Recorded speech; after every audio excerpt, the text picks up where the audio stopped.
honetan iritsi dira Greziara Gazarako ontzidian parte hartu duten 4 euskaldunak Israelgo armadak atxilotu eta deportatu ostean. Gazarako mugimendu globaleko Nerea Etxebarria kideak naiz irratian adierazitakoaren arabera, goizeko 10 inguru zegoen aurreikusita 4 ekintzaile hauek Greziara bideko abi batean sartzea. 4ek ukatu diote Israelek eskatzen zuen papera sinatzeari Etxebarriaren esanetan, eta Euskal Herritik beraiekin harremanetan jartzea ezinezkoa izan dela ere gaineratu du.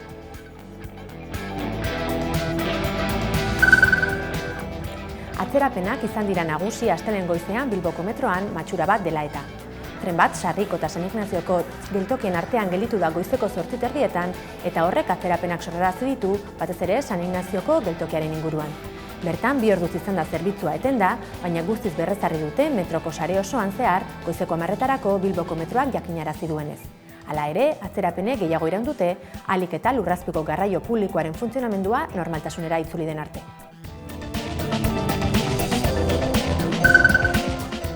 Carmele Michelena, Maite Rosende eta Unai Elorriaga dira Euskadi Literatura Sarien 2025ko edizioko irabazleak. Ibone Bengoetxea Eusko Jaurlaritzako lehen lehendakariorde eta kultura eta hizkuntza politikako sailburuak eman du aintzatespen hauen berri astelehen goizean. Elorriagak Francesco Pascualeren 5. arima liburuarekin irabazi du saria euskarazko literatura modalitatean. Michelenak Aitona Floren eleberriarekin haur eta gazte literaturarenean eta Rosendek berriz Traba liburuarekin literatur lanaren ilustrazioa modalitatean.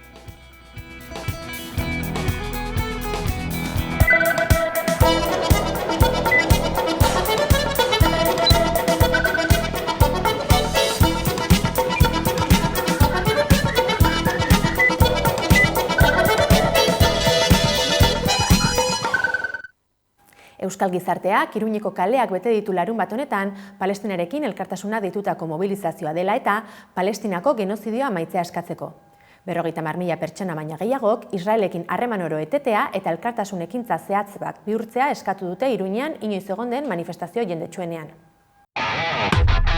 Milaka lagun larunbat honetan Iruñan mobilizatu dira Palestinako herriari babesa adierazteko eta Euskal Herritik Israelekiko harreman guztiak eten daitezela eskatzeko.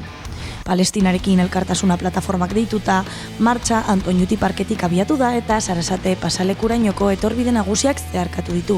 Hirigunea erabat betez.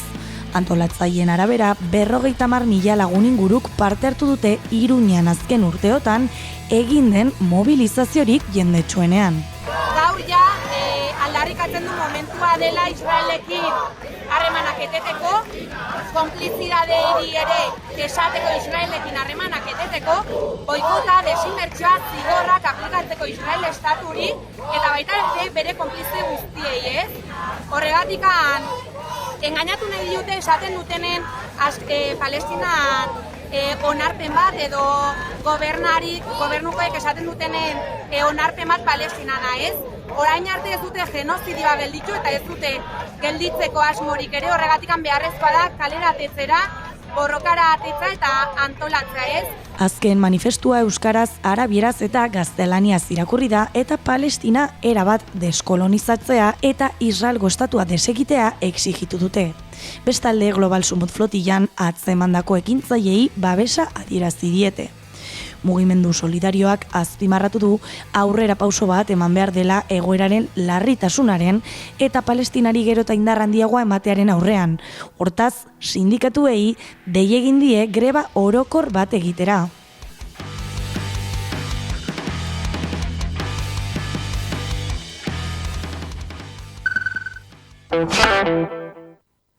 Euskal Udalekuetako hainbat hezitzaile eta monitore horiek agerraldia egin zuten Bergaran pasaden ostiralean. Azken astean jasotako jazarpena salatu eta era berean udalekuen inguruko kezkak dutxen funtzionamenduei buruzkoak izan direla azaldu zuten. Halaber, edozein eraso gaitzesten dutela ere azpimarratu zuten. Euskal Udalekuetako hezitzaileek eraso salaketarik ez dutela jaso adierazi dute. Pasaden ostiralean, Bernedo, Goñi eta Abaigarreko Euskal Udalekuetako hezitzaile eta familia batu dira Bergaran. Han, azken asteotan jasotzen ari diren jazarpenak eta haien kontrako mezu iraingarriak salatu dituzte. Horretaz gain, hilabete honetan argitaratu diren salaketak dutzen funtzionamenduei buruzkoak izan direla azpimarratu dute, ustezko erasoei inguruko salaketak alde batera utzita. Adierazi nahi dugu Oraingoz, zuzenean jaso ditugun salaketa eta kexa guztiak dutxen funtzionamenduari buruzkoak izan direla, eta ez dugula hezitzaion partetik egindako eraso, salaketarik jaso. Halaber, edozein eraso gaitzesten dutela babesten dute, eta horretarako feminismoan oinarritutako protokoloak ezarriko direla eta hezitzaileen artean erasotzailerik izan eskero jakinaren gainean egon behar dutela argitu dute. Hala ere, euskal udalekuak egiten diren herrietan izandako eragozpenak gaitzetsu dute. Hainbat hedabidei leporatzen die herritarren ohiko jarduna oztopatu eta baldintzatu egin dutela. Era berean, elkar bizitza espazioek deserosotasunak sortu ditzazkeela aitortu dute, nahiz eta egoera horiek zaintzen ari diren. Ez da lehenengo biderra udalekuetako hezitzaileek ohar ofizial bat egiten dutena. Irailaren 26an komunikabidei helarazitako ohar baten bidez hainbat mezu transfobo eta mehatxuak salatu zituzten. Gorputzen desestigmatizazioan eta egoera horren normalizazioa jardute horretako ardatzgune izan dela babestu dute, eta talde mistoan dutxatzera ez zela derrigorrezkoa. Are gehiago, 180 familik monitoreen aldeko gutun bat sinatu zuten pasaden astean, haien babesa eta esker onak emateko. Udaleku hauek berriz ere hautatuko zutela eta proiektuak babesten duen filosofiarekin bat egiten dutela adierazi zuten. Prentsaurrekoarekin amaitzeko, babesmezu guztiak eskertu dituzte, proiektuarekin jarraitzeko indarra eman dielakoan, hainbat elkartek haiekin bat datozela azaldu dute, Euskal Herriko gailez askape mugimenduak, Euskal Herriko gazte feministak eta Euskal Herriko bilgune feministak hain zuzen. Gasteizko Mitika diskotekan gertatutakoa homizidio edo hilketa gisa epaitu behar dela ebatzi du epaileak. Gainera, kasua herri epaimei batek kudeatu beharko lukeela adierazi du. Gasteizko Mitika diskotekaren atarian emandako gertakariak homizidio edo hilketa gisa epaitu behar direla adierazi du epaileak. Halaber, kasua herri epaimai batek eraman beharko lukeela gaineratu du. Akusatuak gaztea hiltzeko asmoz edo behintzat hori gertatzeko aukera handia zegoela kontuan izan da eraso egin ziola jaso du epaileak autoan. Azaldu duenez, erasotzaileak erabilitako indarra arma edo objektu astun batekin emandako kolpe baten baliokidea izan zen. Azpimarratu du erasotzailea biktimari laguntza eman edo haren egoera arduratu beharrean lokalaren barrualdera sartu zela. Gainera, autopsiak emandako emaitzak argiak direla berretsi du. Epaiketa noiz izango den oraindik zehaztu ez duten arren, epaimaila 15 pertsonek osatuko dutela iragarri dute. Aurtengo otsailean 31 urteko gizon bat Mitika diskotekaren kanpoaldean zegoela, dantzalekuko atezain batek kolpe bat eman zion buruan. Adierazi zutenez barrura sartu ez edin. Gizona lurrera erori eta hil egin zen. Horren bestez erasotzailea atxilotu eta espetxeratu egin zuten. Ordutik gaztearen familiak ardura instituzional eza salatu du eta gogorarazi du atezain horrek aurrekariak zituela, baina hala ere inork ez zituela neurriak hartu. 200 pertsona elkartu ziren joan den ostiralean Aiegiko udaletxearen aurrean, abuztuaren 29an herrian izandako sexu eraso bat salatzeko. Mobilizazioa biktimaren senideek eta gertuko pertsonek deitu zuten eta komunikatu bat zabaldu zuten erasoa salatzeko eta gertaerak zalantzan jartzeko ahalegina kritikatzeko, baita protestara deitzen zuten kartelak kentzeko ere. 200 pertsona inguruk elkarretaratze egin dute Aiegiko udaletxearen aurrean joan den ostiralean. Aiegiko herriko jaiak baino egun batzuk lehenago sexu eraso baten biktima izan zela salatu zuen emakume bati babesa adierazteko. Itaiak irakurri zuen oharrean azaldu duenez, kasu hau ez da isolatua. Emakumeek eguneroko bizitzan duten indarkeria matxistaren beste adibide bat baizik. Itaiatik aspalditik salatzen ari gara, jaiteztu inguruetan eta uda garaian gertatzen diren eraso matxisten gorakada. Protokoloak antolatzen, salaketa kanpainak egiten eta herri askotan emakumeen asanbladak antolatzen dihardugu. Eta lan hori beharrezkoa da. Hala ere, errealitateak erakusten du oraindik bide luzea dugula egiteko. Halaber, komunikatuak salatu du emakumeak sozialki seinalatuak eta errudunak direla gertakari horien ostean. Eta nabarmendu du autoantolaketaren beharra dagoela erasoak prebenitzeko eta salatzeko. Bai eta erasotzaileen zigorgabetasunaren aurka borrokatzeko ere. Itaiak azpimarratu du indarkeria matxista desnormalizatzea premiazko lana dela, eta kasu horiek ikusaraztea eta salatzea funtsezko urratsa dela borroka horretan. Indarkeria matxista desnormalizatzea premiazko eginkizuna da. Indarkeria honi amaiera ematea ez da ezerezetik etorriko, ez da egungo instituzioetatik ere, baizik eta zuzenean edo zeharka pairatzen dugunon autoantolaketatik. Sexu eraso hau publikoki salatzea urrats bat gehiago da bide horretan. Indarkeria matxistaren aurka borrokatu! Elkarretaratzea modu baketsuan eginda, naiz eta presentzia poliziala handia izan den.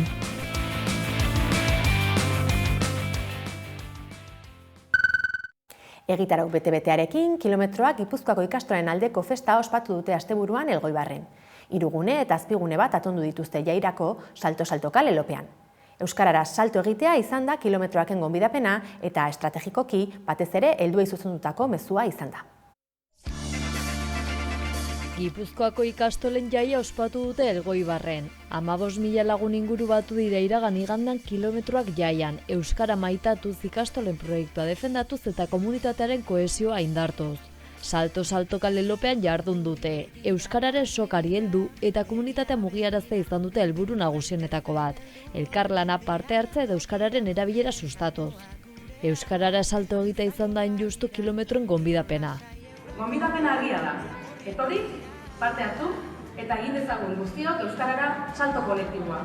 Eskola dela, euskarari arnaz emango dion espaziorik emankorrena.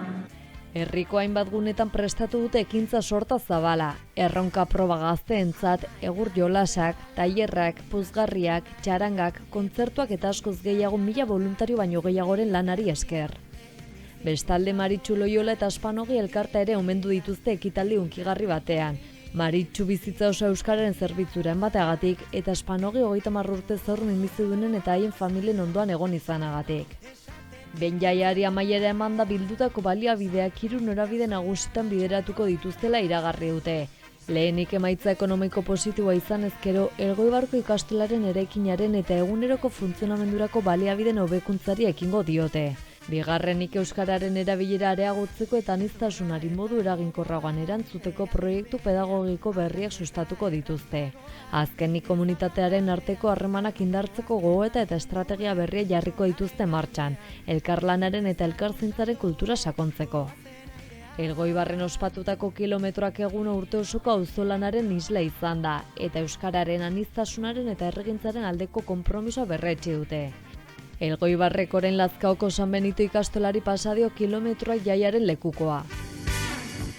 Ikastolak bota du herriraino soka. Koldo Tamendi musika zuzenean proiektuaren arduraduna, 11 ostegun gauero emititzen dugun musika saioa barne duen proiektuaren alegia izan da gaurko elkarrizketatua. Hona hemen kontatu diguna. Musika zuzenean proiektuak 15 urte bete ditu eta hori ospatzeko kontzertu saio oparo antolatu dute. Honi buruz eta musika estenari buruz hitz egiteko konektatuko dugu proiektuaren arduradunarekin, Koldo Tamendirekin. Arratsaldeon, Koldo. Aupa, arratsaldeon. Zer moduz? Ongi. Ongi. Esan bezala, musika zuzenean proiektuak 15 urte betetzen ditu, erraz esaten da zifra, baina ibilbide esanguratsua irudikatzen dute 15 urte horiek. Bai, batzuk badira, ez? Azkenean, orain dela 15 urte abiatu genuen bide hau, eta hemen gaude, beraz zerbait egin dugulakoan. Hori, musika zuzenean eratzearen ideia hori nola izan zen sormen prozesua? Bueno, musika zuzenean sortzen da, odala 15 urte esan dezakegu behar batetik, ez?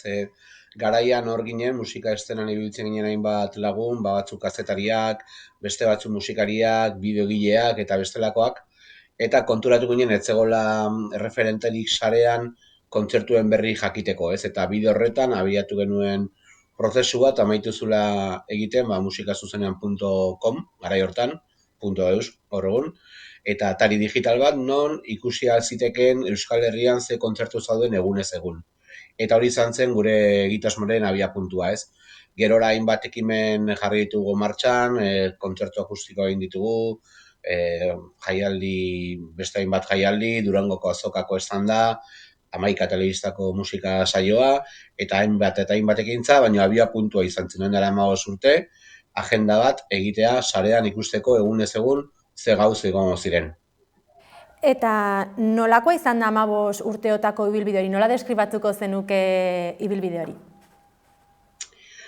Esan nuke intentsoa, ez? Agenda batek exigitzen du eguneroko lan bat, ez? Ez da liburu bat idaztea bezala, ze idazten duzu, eta gero aurkezpena datoz, baino dago aurre lan bat, eta gero gozatzea tal bat, ez? Agenda elikatu behar da egunero da, sartu behar dira datuak, astero aldatzen dira kontzertuak, lehengo astan egindakoa historiara pasatzen da, eta aro berrian sartu hartzara, astean astekoa egiten, eta orduan bai exigitzen dula nolako disiplina bat, elikatzeko webgunea, ez? Esan dezakegu ere asko aldatu dela 15 urte hauetan mundua, sarea asko aldatu da ere, eta hor ikusi daiteke ere, azken finean, orain dela 15 urte, apenas hori atari digitalik, ezan existitzen Instagrama, Facebook eta holako plataformako behintzat ez zuten gaur egun duten indarra, eta orduan webguneak askoz ere eraginkorragoa ziren, ez? Musika zuzenaren lehen helburua zen, txikian ari ziren proiektu askori bide ematea o bozgorailu bat jartzea, gauzak era handiagoan egiteko, ez? Eta orduan gure asmoa zen agenda bat osatzea, non inguruko guztiek guri biliko ziguten informazioa eta zentzu horretan gu zabalduko genuke era masibo batean, ez? Eta hori zen abiapuntua, gaur egun ere, holaxe da, baina bai bizigarela aro batean, non plataforma digitalak asko areagotu diren, Instagramek kristo indarra hartu du, orduan zailagoa da elikatzea webgune egunez egun. Beraz, esan genezake, oinarrian ideia berdina mantentzen duzuela, baina garaiei moldatu beharra izan dela proiektua, ez da? Bai, ezinbestean, gu ez gero asko aldatu gure jarduna, ez? Gurea da, egunero den kontzertuen berri ematea, egunero ezagutzea zer dagoen gure aretoetan, eta gure agendan sartzen bazara, hor ikusiko zu gaur dauden kontzertua, bihar dauden kontzertua, ikaste batera daudenak, eta horrekin erakutsi nahi dugu Euskal Herria herri bizia era musikalki egunero dagoela zerbait entzuteko nunbait, txoko iskin batean dagoela kontzertu bat, asteburuetan are gehiago noski, baina beti dago musikaz gozatzeko aukera, eta hori zen pixkat egin nahi goen aldarria, eta horretarako sortu dugu webgunea. Orain, urteurrena ospatzeko kontzertu sorta bat ere antolatu duzue, 15 kontzertu, 15 egunetan, zer konta diezagukezu honen inguruan? Esango nuke musika zuzenean beste ezaugarri bat da ez geratzea azalean, ez? Eta kasu honetan ere pentsatu genuen 15 urte betetzen genitula, ez gera gu oso ospakizun zaleak, baina ospatu barra dela erabaki genuen.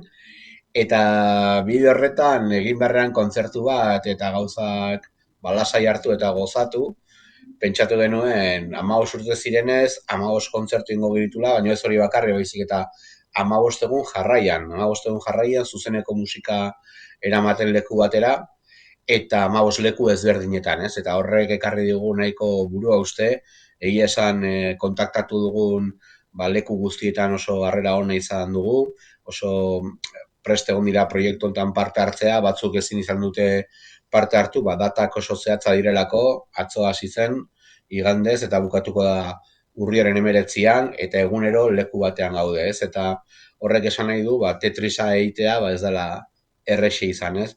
Esan bezala, kontzertu soil bat egin beharren 15 urteak ospatzeko, erabaki genuen 15 leku hautatzea, 15 egun, eta bide horretan, pentsatu genuen, ederra izango zala, areto txiki, gaztetxe kolektiboetatik zehar egitea, ez? Guretzako, azken finean hor dago benetako musika eszenaren funtsa, eta esan daiteke, hortik abiatzen dela dena, ez? Musika eszena, hitz egiten dugunean, musika eszenaz hitz egiten dugunean argi dago, lehen pausoa, lehen abiapuntua, areto txiki, elkarte eta taberna txikia direla, ez? Gerora, eszena handitu daiteke, edo parte izan daiteke, baina sustrairik gabe, baserik gabe, ez dago musika eszenarik, eta musika eszenaren basea hor dago, esan bezala, taberna txiki, gaztetxe, elkarte eta musika kolektiboetan.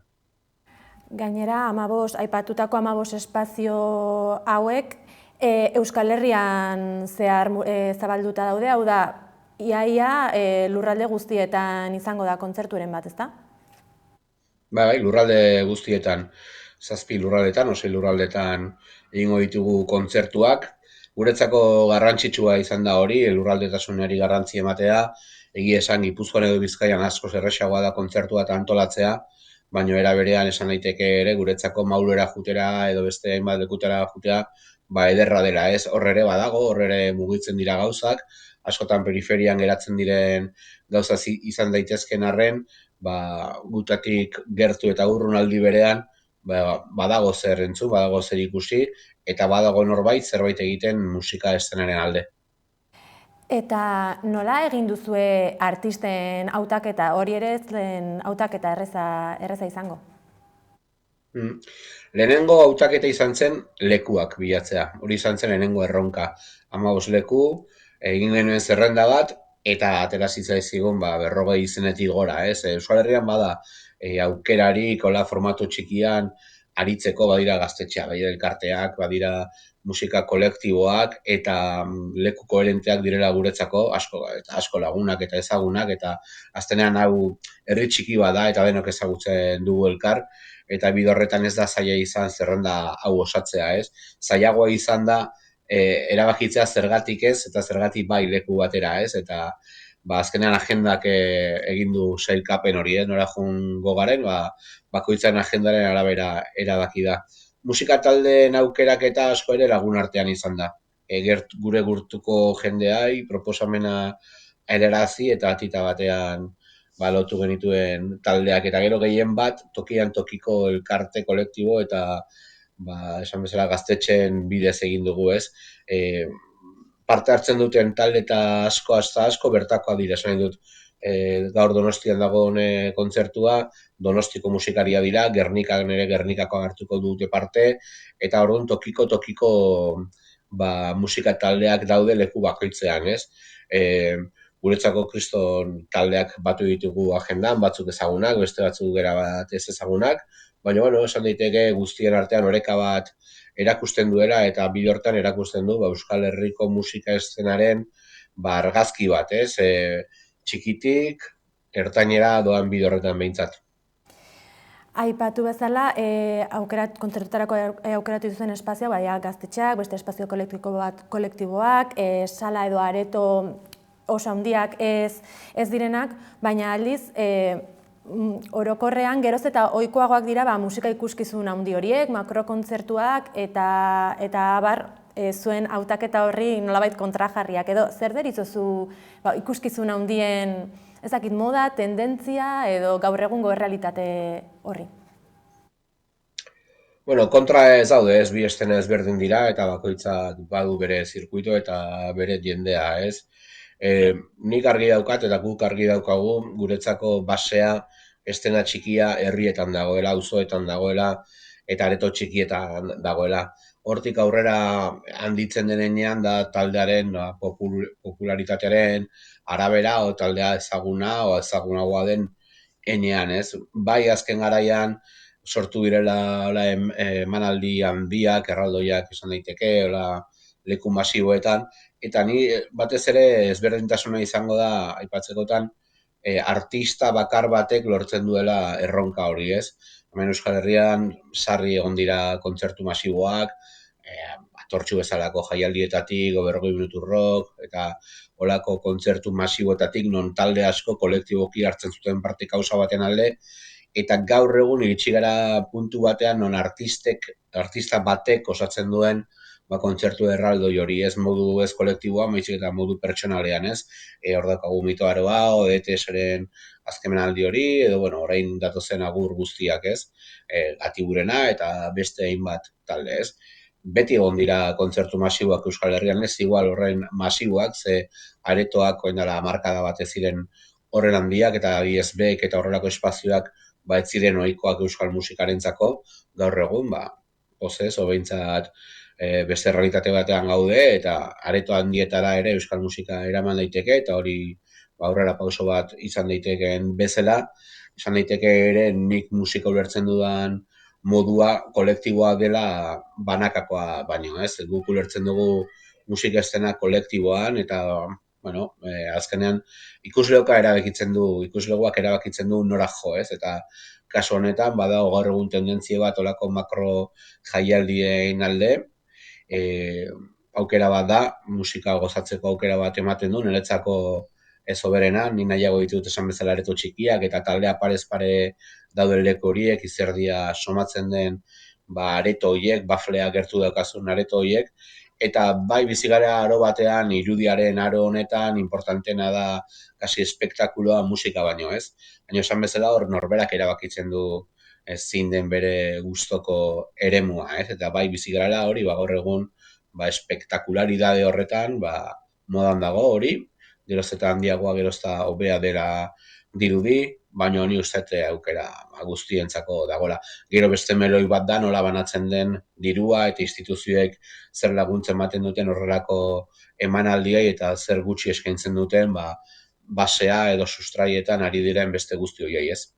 Eta hemendik aurrera zer, norantza doa musika zuzenean, nola irudikatzen duzu etorkizun hori? Egunez egun, azken miratea nori da gure jarduna, ez? Euskalo zer ekarriko den bizitzak hemendik aurrera, oraingoz gogoz, Hamaika telebistako saioarekin jarraitzeko, baditugu datozen hilabeteetako eduki guztiak ja beteta, ze talde elkarriko ditugun gurera, ditugu talde beste pila bat, elkarrizketatu nahi ditugula ere, behintzat hoizaneko dezakegu luzarako dala gure jarduna, telebistan badagolako materiala, badagolako zer kontatu, bestetik ere agenda egunero elikatzen jarraitzen dugu, jakiteko norberak Hamaika telebistatik aparte kontzertuen berri jakin nahi duenak horro daukalako gure atari digitala, eta oraintxe bertan jirarekin, buru belarri, 15 eguneko jira honetan, 15 leku eder ezagutzen, 15 lekuetatik zehar zabaltzen gure proiektua, eta era berean sostengatzen beste hainbat proiektu, eta azken txampa urte honetarako Durangako azokan jarriko dugun estandean jarriko ditugu indarrak, bertan ere disko berriei emango diogu aukera, autoekoizpen bidez kaleatzen diren disko berriei, eta uste urte bukaera potentea etortzen dela, eta hortik aurrera, esan bezala, aurrera begira etortzen denari ekiteko prest. Etorkizun opar hori irudikatzen amaituko dugu elkarrizketa, Koldo Otamendi, mila esker gurekin hitz egiteko tarte bat topatzeagatik. Mila esker zuei. Gaurkoan, Zizta eta Erlantz taldeak Komadu eta Mademoiselekin egindako kolaborazioarekin Punpaka abestiarekin alegia amaituko dugu albistegia. Gogoratu, Hamaikaren webgunea eta sare sozialak eskuragarri dituzuela informazioa zabaldu nahi izanez gero. Mila esker zuen arretagatik, ondo izan eta bihar arte. Atzo ezen egunak aur berriz bai. Igo volumena, nire inguruan onena, gora gure sormena, dantzatzen gora bera, iraupen lasterketa, banaka eta taldeka, hau ez da lehiaketa, jarri arreta, rege dantzala da elkargunea, gero eta bilago sortzen zarea, aizpekin dantzatokia datzea, lehentasuna da jende askea. Pikete honena jantzi dutak eiteki da, ez dut ardurik buruak altzeko egina, ez dut ardurarik momentua iritsi da, mila gorputzen artean zure haren bila basati bazara, gerturatuta gozatu beraino joan da, lotxari bizkarra, lagunekin gozatzeko duzun beharra, auzoa biztu da, danak batuta, dantzalan dantzaren tanda heldu da, gogoa baduzu hurbildu gure jarira, dantzatokietan hau da gure maila, biztu dana batu banda, orain dantzalem zientan da, gogoa baduzu hurbildu gure jaira, dantzatokietan hau da gure maila. Parrandan beti rimatzen korroan, pozik gaude guratan partekatzen, poltsikoan daramat behar dudana, parti bai gaur dauz hau zizten, paka, guazan gozatzera, paka, datorrena, paka, aire freskoa, paka, ziztada, Kantatzen duen atmosfera sortzen, belaunaldi desberdinen arteko lotura, abesten duen herria ez da reggae music, errespetuaren kultura. Kantzatzen duen herria ez da inezilko, tempo mantendu tinko, dantzazki ez bada ez noiz gaitxiko, sendo mantendu tinko, kantzatzen duen herria ez da inezilko, tempo mantendu tinko, dantzazki ez bada ez noiz gaitxiko, sendo mantendu tinko, auzoa biztu da.